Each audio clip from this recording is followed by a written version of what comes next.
Can we be honest for a second? A lot of the popular personal finance advice out there is trash. There, I said it. Some of that stuff is what keeps a lot of people broke.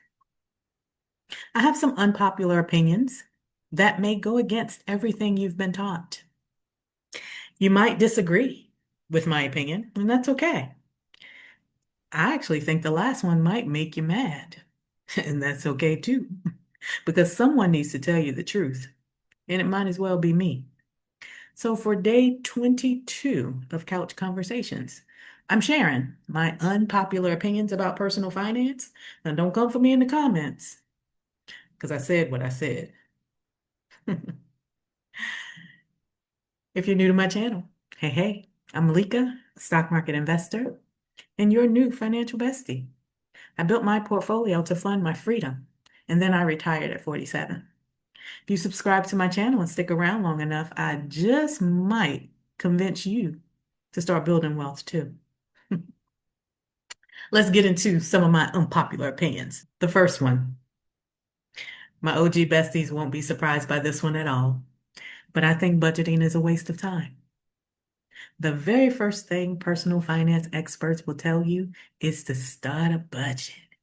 Budget your money. Track every penny. Yeah, for most people, it's a waste of time.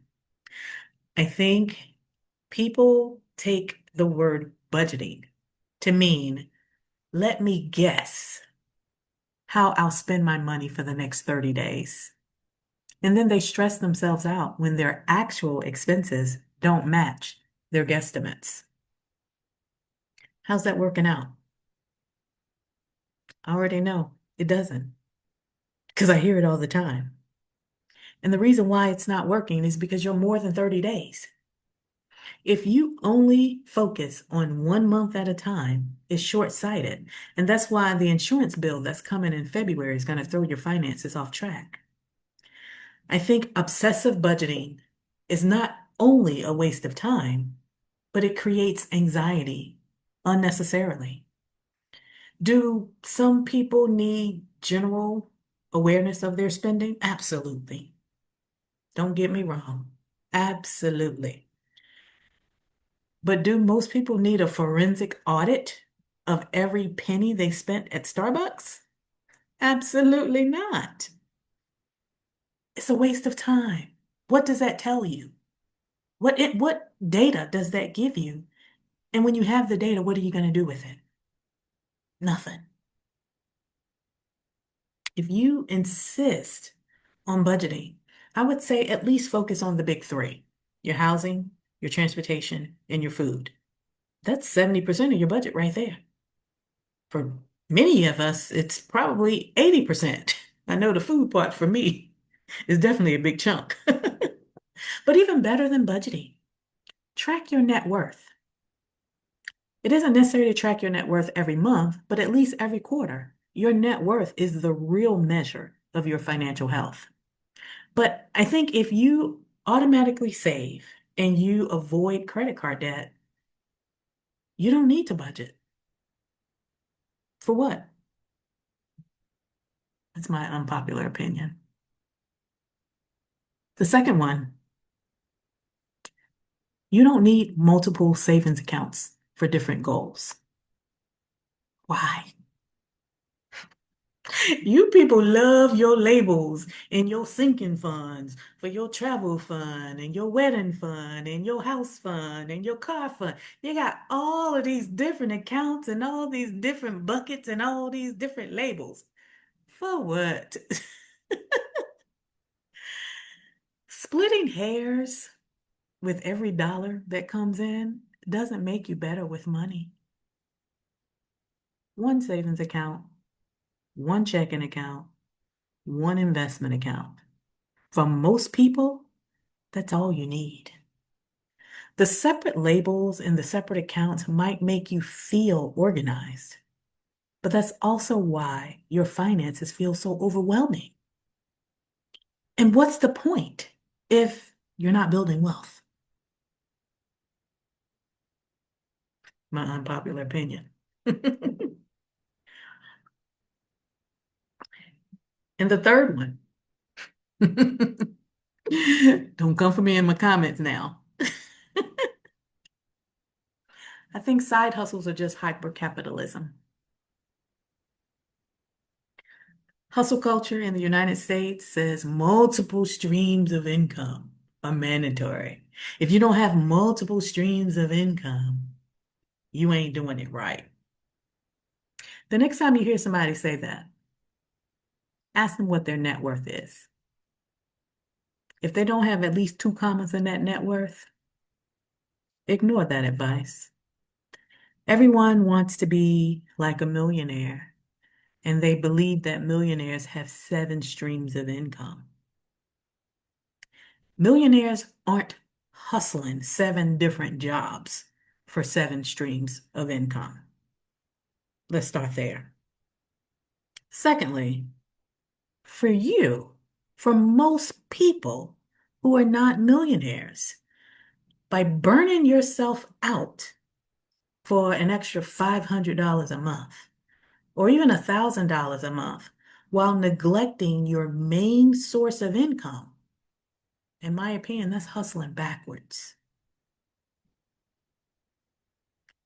All the time you're spending on those different side hustles to make a couple of $100 here, a couple of $100 there, you can double down on your main source of income and maximize that level of income.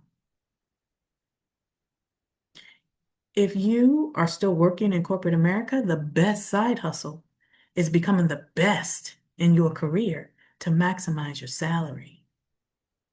If you are a business owner, mastering one skill, becoming the best at that one skill, and then creating several sources of income from that one skill.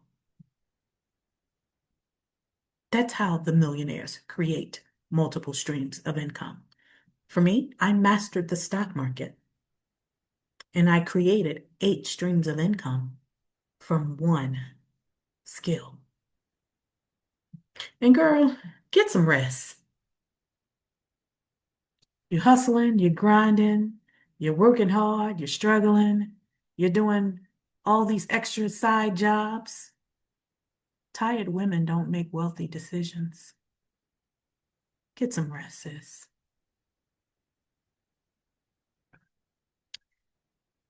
And my final unpopular opinion.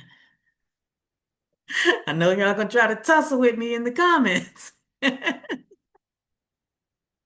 it's my opinion. Your house is not an investment.